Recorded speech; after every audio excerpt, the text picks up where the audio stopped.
right, Latin 2. So here we are, chapter 48, A Day at the Colosseum. There's a page previously where it tells you a whole bunch of other vocab that they start feeding in that way. And then we get to page 225 and you get the story. So here we go.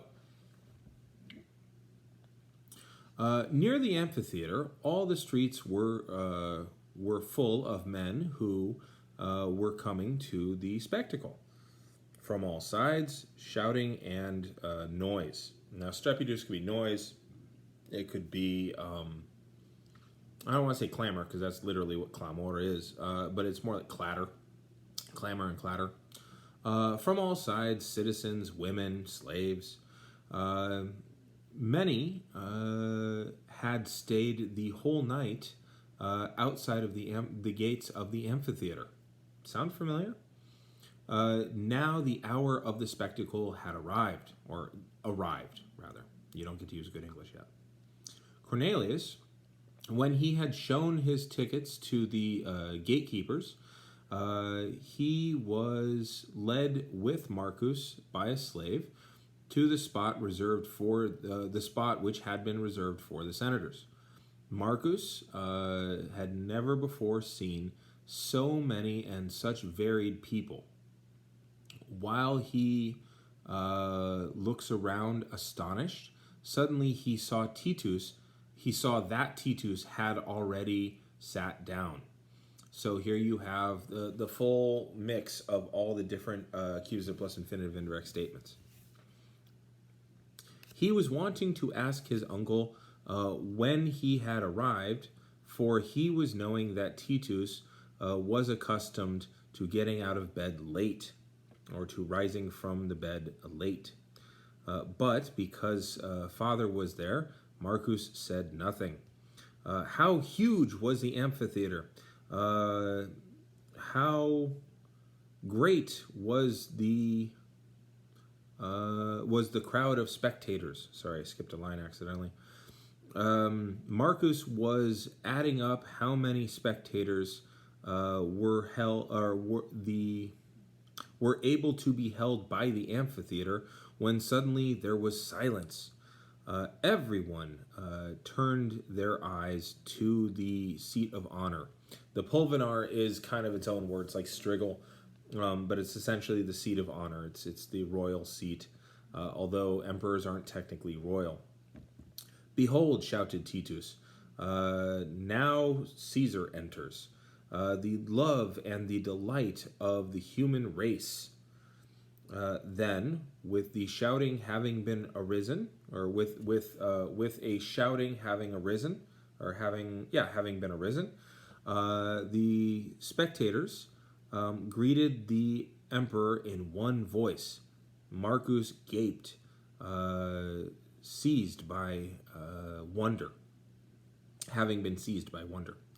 Now all the gladiators stood across from the pulvinar. Now, contra can mean 1,000 different things. Here I think it means across from or facing. Hail, Emperor, they shouted. Those who are about to die salute you. The gladiators went out. Soon, horn players and other horn players. So basically like bass and treble. Let's see. Finally, pairs of gladiators entered into the arena. Now from all sides was shouting and raucous and frenzy. The trainers running here and there were shouting, hit him, murder him. The crowd was shouting, he's got him, or kill him, or murder him. Marcus had never seen such a thing before. Now, Tolly is not an adverb here. It is a neuter adjective of the third declension. That's why there's no macron over the E. And it's modifying nihil. For several hours, the fighting went on fiercely.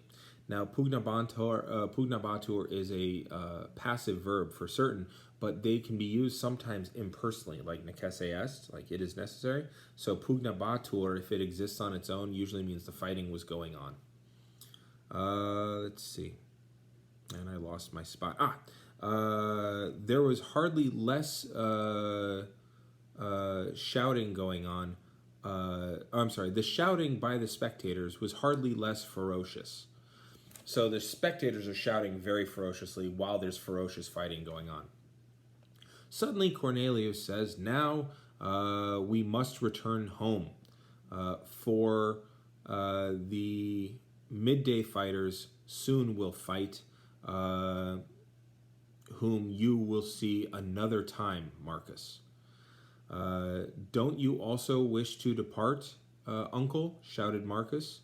To which, or to whom, Titus responded that he did not wish to depart, that he himself did not wish to depart, that he had not seen enough, that he himself had not seen enough, that the midday fighters soon will enter into the arena. So this is just stacking up the accusative plus infinitives. In a short time, Marcus with Cornelius was being carried through the city in a litter, and he was thinking to himself, what will I tell Sextus first? So again, if you look at page 227, it gives you the note form of the lectures that I've already given you. But if you want to do some exercises to review, 48b, there's only 3 of them, but it does kind of drive in the idea of the future tense. 48c is good because it forces you to do 2 different tenses the whole time. And then 48h, I think, is a really, really good one. And of course, 48i is good in terms of, going from English into Latin. So when I talk to you next, we'll do 48d. It'll be a short one, Marcus reporting back, and it's going to be more of the same. So right now, I'm going to hit the button, though.